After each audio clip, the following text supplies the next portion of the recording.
Hey there riders, Moto Journo Kris here, and we all knew it was coming, but we've finally been treated to the full rundown on the updated XSR900, which follows in the footsteps of Yamaha's MT09. That was a massive update for the 2021 MT09 with the new machine almost unrecognisable from a riding and handling perspective compared to the old, even if the new styling was a bit polarising. The XSR900 will now boast the same updates in 2022, however it may just be me, but it looks more like a streetfighter than a neo-retro machine to my eye. Even looking at the images provided next to the racer, which obviously inspired the styling, a superbike without fairings is essentially a streetfighter at the end of the day. Is that a bad thing though? Well, it'll probably depend who you ask. On the one hand, I think it looks wicked, but it also feels like a step away from the neo-retro category and certainly competition like the Z900 RS, which goes all in on that theme. However, the 2021 MT09 is amazing, and I'd probably say that many people who had issues with its styling may well find what they're looking for in the XSR900. The only thing will be how the two compare on price. Traditionally, the XSR900 runs a premium over the base MT09, which Yamaha have kept super affordable. However, the latest update put the two models on par, and it would be great to see the prices remain the same, despite the XSR getting a major overhaul. Great, but realistic? Not sure on that one. As far as the overall look, the new XSR900 has some of that retro feel to the tank and underseat panels. But the front guard is modern. The single headlight definitely works and will be a nice upgrade from a lighting perspective, with the gold forks eye-catching alongside those gold wheels. They are drastically different shades of gold, however, for those who really get into the nitty-gritty of the details.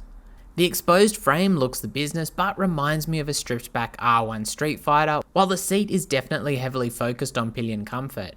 A cowl should probably be standard fitment as such, as it's a bit thick in the modern vernacular, and that's spelt with two C's, I believe. The heart of the new XSR900 is also the larger 889cc CP3 engine, adding 3mm to the stroke for an extra 43cc as a result, while running lighter pistons and other redesigned internals. Power is up 4 horsepower for comparison, however, more impressively, torque is up 6% to 93 Nm, and that peak comes 1500 RPM down to 7000, so more torque available sooner, perfect for a road bike. The exhaust system isn't the most inspiring, let's be honest. However, Yamaha promised they've tuned in an appropriate roar on aggressive throttle openings.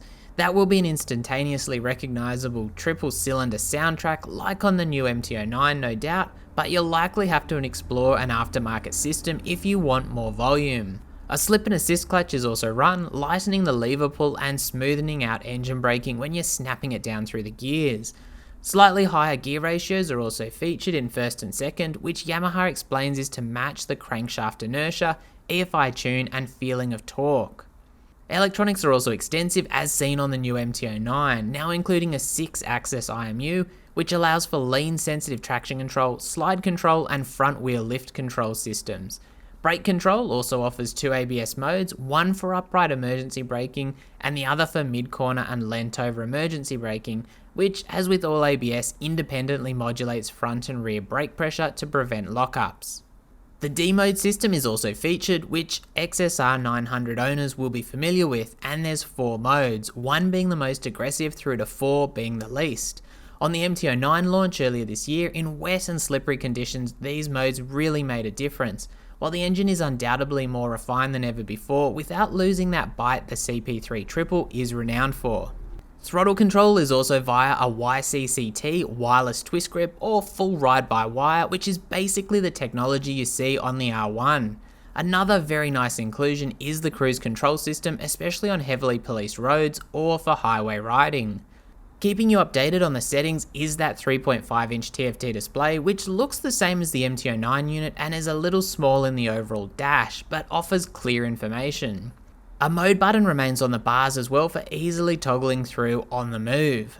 The chassis is also updated with a new lightweight aluminium frame saving weight with rigidity increased across the board, and a 30mm lower head pipe. Yep, that's what we saw on the MT09 and contributed to the less motard-like feel of the bike. The control-filled die-cast delta box frame is joined by an aluminium box section swing arm that's 55mm longer than the outgoing version and leaves the new XSR900 with a 1495mm wheelbase. The subframe is also new and specific just to the XSR900. They may have had to beef that one up just to carry that seat. As far as brakes, we're seeing the Yamaha 4-piston calipers on 298mm front rotors and a Brembo radial master cylinder. On the MT09 setup, the bite wasn't anything crazy, but there was good power and modulation, ideal for the wet launch conditions. A 245mm rotor is found at the rear. KYB provide the fully adjustable USD gold front forks with a link type monoshock hidden away, and that is described as adjustable, but I'm not seeing specifically to what extent. I'm going to assume it's preload and rebound damping, just like on the MT09.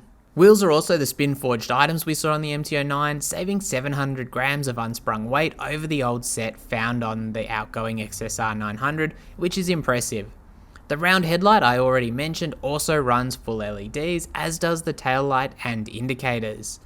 Further little features include the drilled headlight mount, 4 caps and machined top triple, forged foot controls, black brake reservoirs, and of course those bar end mirrors, which keep that section of the bike low and lean. They add a bit of width too. I just wonder if you can flip the actual mirror itself back over the grip.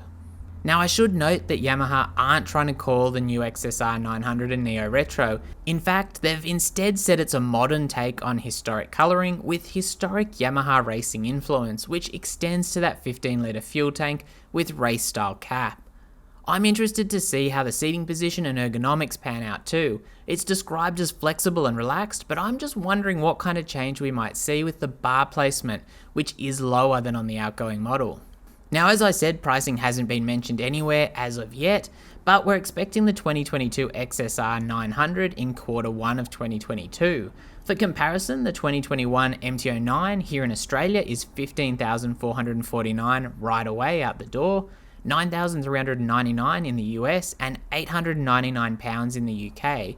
It could well be that we'll see the 2022 XSR900 arrive at the same price point as the MT09, which would make for a competitive price point indeed, especially considering the big update we've got incoming. The 2022 Yamaha XSR900 will be available in the Christian Saron inspired legend blue colour scheme, or a midnight black option which runs red headlights but does receive black forks in comparison. An acro exhaust system has also been confirmed in the accessory range. So let me know what you think of Yamaha's XSR900 in the comments. Which colour would you take? As always, stay safe out there and thanks for watching.